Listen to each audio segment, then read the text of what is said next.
오늘 말씀의 배경이 되는 이 예루살렘 성은 본래 산 정상 위에 건설된 도시였습니다.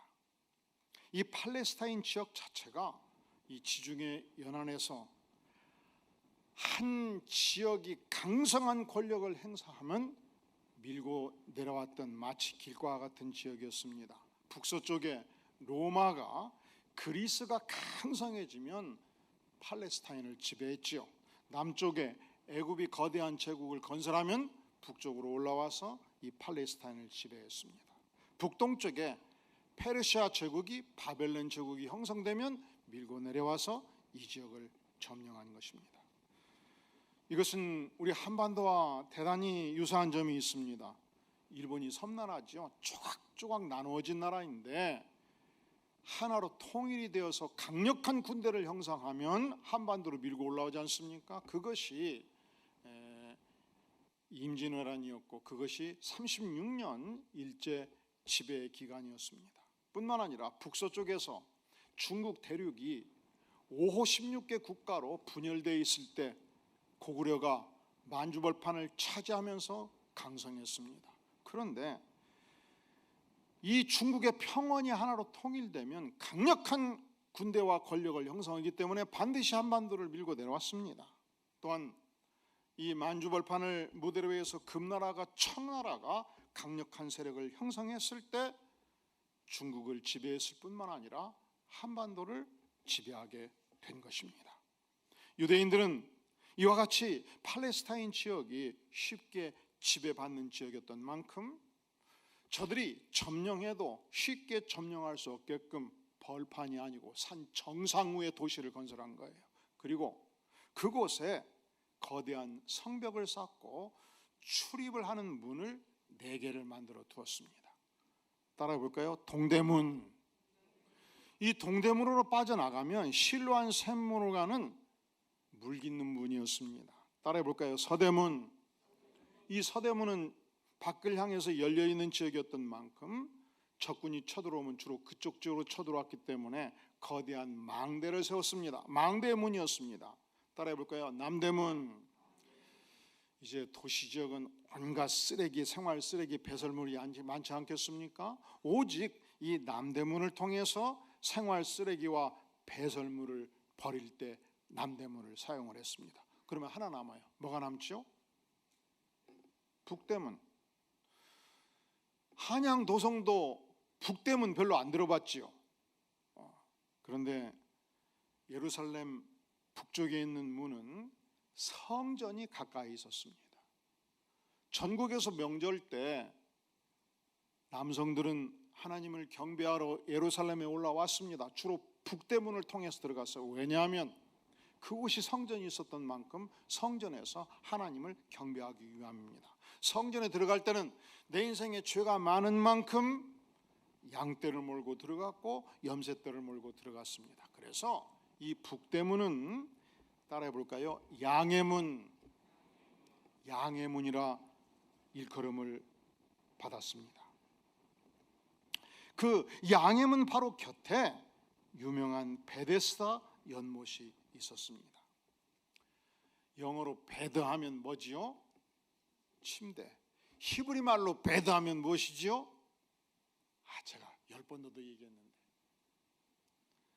베드, 집이에요. 집. 그래서 베들레헴 하면 레헴이 떡이었거든요. 예수님이 탄생한 베들레헴 지역은 농사가 잘 되었기 때문에 떡을 많이 만들었습니다. 떡집, 베들레헴.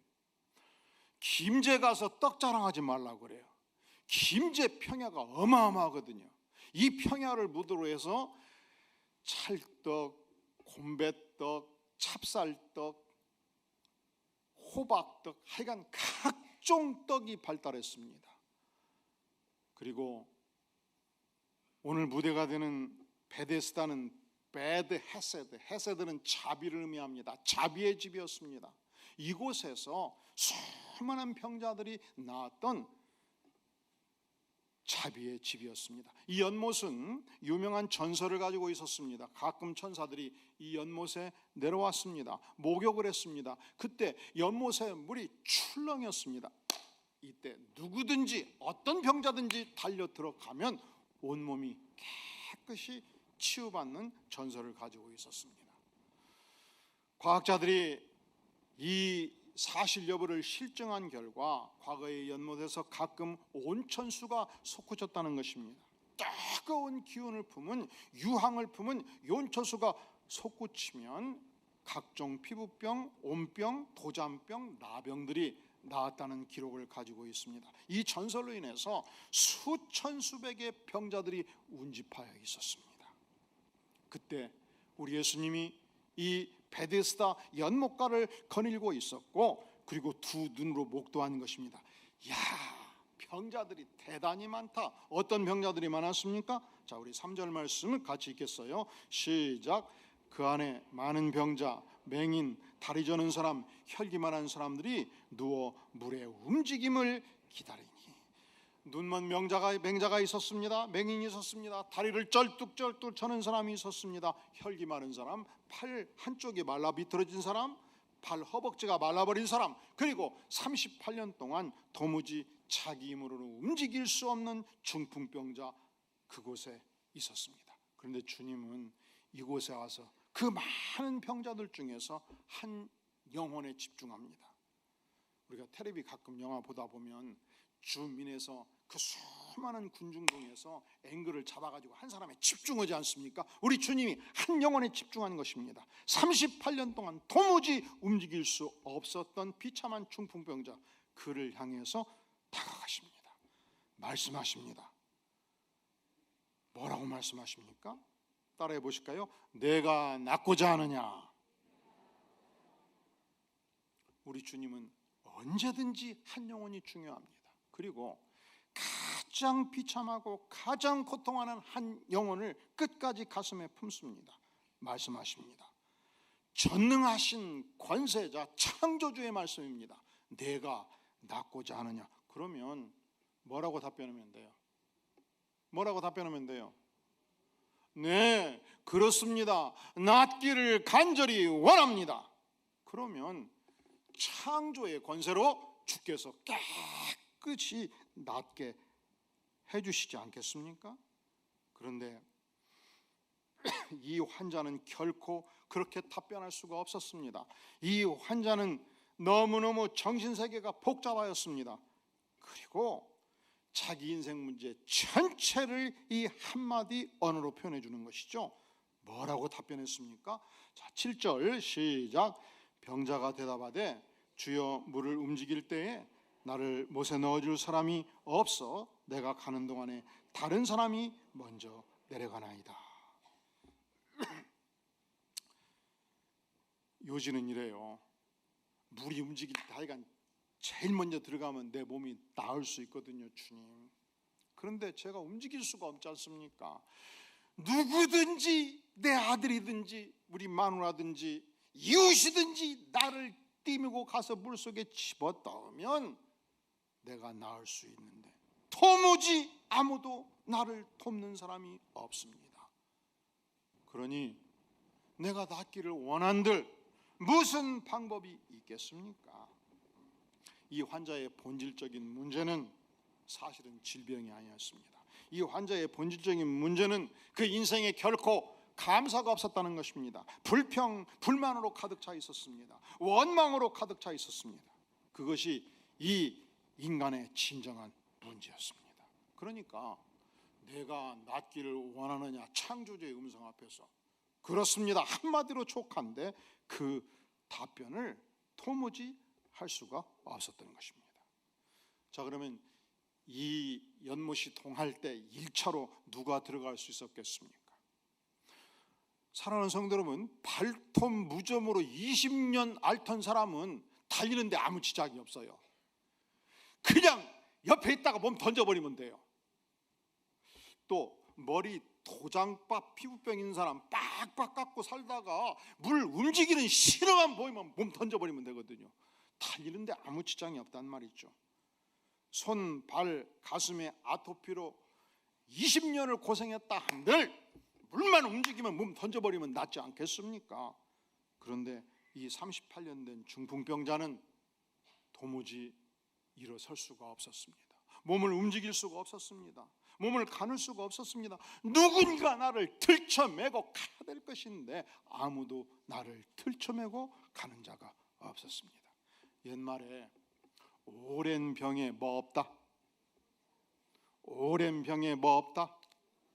옛말은 성경에 근거를 하고 있든지 아니하든지 옛말은 한번 곱씹어 생각할 필요가 있어요. 성경 말씀은 무조건 믿으면 되고 옛말도 근거는 많다. 그러니까 오랜 병에 효자 없다 이 말은 가능한 날 사는 날 동안에 내 몸은 누가 관리한다? 어떻게 관리한다? 건강하게 관리한다. 건강의 원리는 딱 두 가지예요. 첫째로 잘 먹는다. 어떻게 먹는다? 잘 먹는다. 두 번째로 필요한 대로 운동한다. 왜냐하면 오랜 병에 효자 없기 때문에 우리가 60, 70에 병 들어가지고 골골하면 주변에서 돕는 사람들이 힘들어요.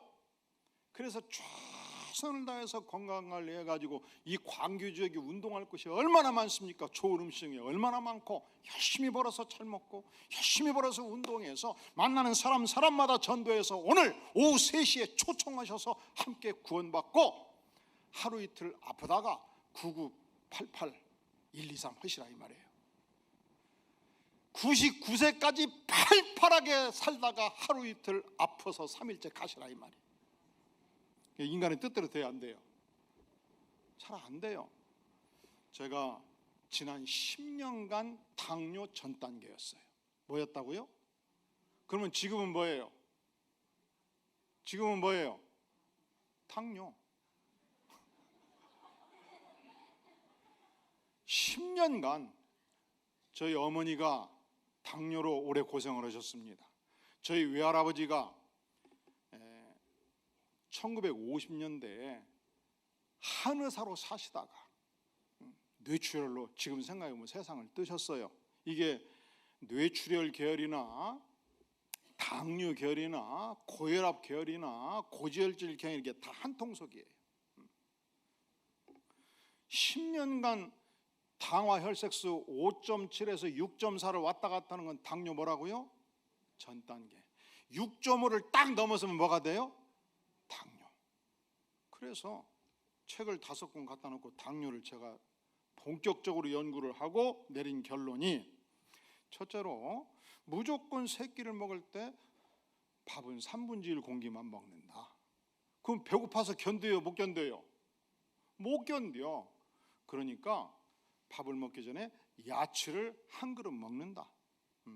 그리고 달걀탕이든 돼지고기든 단백질을 먹는다. 그리고 마지막에 밥 3숟갈 보면서 희망을 두고 밥과 김치를 먹는다. 그거를 한 끼만 한다? 2끼만 한다? 3끼를 다 한다. 그러면 야채가 지긋지긋해요. 야채가 어쩌다고요? 지긋지긋해. 그래도 결코 예외를 두지 않는다. 근데 외식을 하면 할 수가 있어요, 없어요? 할 수 있어요, 없어요? 없어. 그러니까 웬만하면 외식을 않는다. 그래서 밥도 현미, 콩, 잡곡밥 5숟갈 가지고 외식할 때는 가지고 다니는 거예요. 그러니까 참 근천스러워. 목사님 뭐요 그거? 이거 어떻게 설명하자고. 그래도 꾸준히 작정을 하고 음식을 먹고 일체의 가정에서는 꿀이든 설탕이든 사용하지 않는다. 그리고 무조건 하루에 30분은 운동을 한다. 목회가 아무리 바빠도 30분 운동한다. 이게 시간 내기가 어려워요. 그리고 죽으나 사나 계단 15층을 하루에 한 번에서 2번은 뛰되 5번까지 뛴다. 근데 시간이 없다는 건 핑계인 것이 15층을 달리면 4분이면 달려요. 2번 달리면 몇 분이면 달리고, 그리고서 3개월이 지나서 당화 혈색소를 딱 쟀는데 의사 선생님이 깜짝 놀라서 연락이 왔어요. 깜짝 놀래가지고 올라가서 놀랬을까요? 내려가서 놀랬을까요? 어떻게 하셨어? 2부 예배 설교 들고 또 오신 거예요? 당화 혈색소가 몇이 넘으면 당뇨라고요? 6.5, 5.6에서 6.4까지가 전 단계. 근데 5.9로 나와버린 거예요. 좀 놀래주셔요. 거기서 0.3만 내려가 버리면 전 단계도 극복이 돼야. 근데 하여간 하루에 3번 밥 먹는 것이 너무 힘들어요. 맛이 없어. 그렇게 어떻게 살아야 되냐? 당뇨 한 번 온 사람은 평생을 그렇게 살아야 돼요. 그래도 오랜 병에 효자 없다 하니 하나님 살아있는 동안 건강하게 살고 하루 이틀 아프고 불러 가시려면 내 건강은 누가 책임진다? 내가 책임진다. 그런데 이 38년 동안 도무지 누워서 움직일 수 없는 이 병자는 너무 서러운 인생이 된 것입니다. 1년, 5년 될 때는 돕는 사람이 있었습니다. 10년 되니까 한 사람 남았습니다. 30년 되니까 모두가 떠나간 것입니다. 아무도 나를 돕는 사람이 없었습니다. 세상에 이럴 수가 있느냐? 이것이 이 인생의 절망이요, 원망이요, 불평이었습니다. 그러니까 전능자 하나님이 말씀하셔도 내가 낫기를 원하느냐? 도무지 답변을 제대로 할 수가 없었고 원망과 불평을 쏟아부은 것입니다. 오래전에 모 집사님이 복날이 되어서 동네 개원들과 함께 집에 기르던 개 한 마리 잡고 산행을 하게 된 것입니다. 오늘 보신탕 맛있게 먹자. 그래서 나일론끈, 가스버너, 칼, 장작, 각종 그릇을 이통틀에 넣어가지고 닭 몇 마리 가지고 드디어 산행에 간 것입니다. 이제 계곡에 들어가서 짐을 펴고 개원들 몇 명이 닭을 잡고 있었습니다. 과거에는 다 집에서 잡고 사람들이 다 털도 뜯고 그랬어요. 그리고서 개원들 2명 데리고 산속 깊숙이 들어가가지고 개 목에 나일론 끈을 묶고 그리고서 나무 가지에 나일론 끈을 묶어가지고 이제 세게 잡아당기면 숨통이 끊어지는 상황이었는데 개원들과 함께 세게 잡아당기는데 우지끈 나무가지가 떨어지더니 나일론끈이 터져가지고 개가 손살같이 산속 깊이 들어가 버린 거예요. 보신탕을 맛있게 먹을 수 있어요, 없었어요? 어떻게 하셨어? 그 개를 잡을 수가 있겠냐고. 오늘 기분 잡쳤다, 보신탕은 날려갔다, 닭도리탕이나 먹자 해서 개원들과 함께 산천초목을 감상하고 닭도리탕을 먹게 된 것입니다. 털레 차를 몰고 집에 와서 마당에 막 들어서려고 그러는데 손살같이 달려오는 놈이 있었습니다. 뭐예요? 우리가 잡아먹으려고 했던 그 개가 달려와 가지고 살랑살랑 꼬리를 흔들면서 2바퀴 3바퀴 돌면서 봤더니 내가 죽이려고 맸던 나일론 끈이 메어져 있는 거예요. 그리고 나를 사랑한다고 신발을 핥고 있는 거예요. 그 녀석을 두 눈으로 쳐다보니까 눈물이 핑 돈 거예요. 그리고서 그냥 속으로 그냥 눈물을 흘리면서 결심을 했어요. 내가 2번 다시 보신탕 먹으면 개새끼 개아들이다. 인간이 그럴 수는 없다. 그리고 교회 가서 눈물로 회개를 하고 목사님께 보고를 하고 증언을 한 것입니다. 목사님, 제가 이만저만해서 이만저만해서 이제 내가 2번 다시 보신탕 먹으면 개아들이고 개집사입니다. 그랬더니 목사님이, 집사님 놀라지 마셔요. 만약 이 목사가 집사님 개의 절반의 절반만 해도 성자 소리 듣죠. 인간이 그렇습니다. 이 38년 된 중풍병자의 진정한 문제가 뭐냐? 그는 생각하기를 내 주변에 개처럼 의리 있는 사람이 없다, 이것이 자신의 문제라고 생각한 거예요. 아니, 진정한 이 인간의 문제는 내 주변에 개처럼 나에게 충성하는 사람이 없다라고 생각하는 것, 없다라고 불평하는 것, 없다라고 원망하는 것, 없다라고 짜증을 부리는 것, 그 안에, 그 심령 안에 하나님을 향한 감사가 전혀 없는 것이 이 인생의 진정한 문제인 것입니다. 이 베데스다 연못은 전 세계의 축소판이에요. 인간의 축소판이에요. 이 연못에 각종 질병의 환자들이 가득 차 있었습니다. 이 세상에는 각종 질병의 인생들, 영혼의 질병을 앓고 있는 인생들로 얼마나 가득 차 있습니까?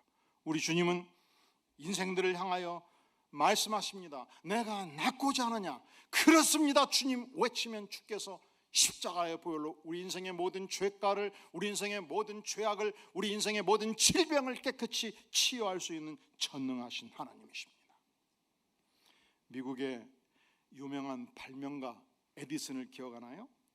축음기, 백열전구, 무선전신, 각종 수많은 발명품을 만들었습니다. 인류 역사는요, 역사 자체는 두 가지예요. 예수님 이전과 예수님 이후, 히스 스토리. 그리고 과학 문명사는 두 가지예요. 에디슨 이전과 에디슨 이후, 그만큼 엄청난 과학 발명품을 만들어냈죠. 그런데 놀랍게도 그가 청각 장애인이었습니다. 그가 이런 고백을 합니다. 나는 청각 장애인이 된 것을 하나님께 무한히 감사한다. 왜냐하면 청각 장애인이었기 때문에 잡소리를 도무지 들을 수 없었고, 그래서 연구에만 몰두할 수 있는 축복을 누렸다. 아니, 도무지 소리를 들을 수 없을 때 어떻게 인간이 감사할 수 있겠습니까? 그렇습니다. 우리가 하나님을 만나면, 은혜를 알면 감사할 수가 있어요. 예수님은 가장 비참한 한 영혼, 38년 된 중풍병자를 어떻게 대하셨습니까? 그 영혼을 가장 귀하게 대하셨습니다. 어떻게 대하셨습니까? 내가 낫고자 하느냐? 질문하셨습니다. 그가 원망하고 불평할 때조차 우리 주님은 다시 이 영혼을 향해서 말씀하십니다. 뭐라고 말씀하십니까? 8절 같이 읽어볼까요? 시작.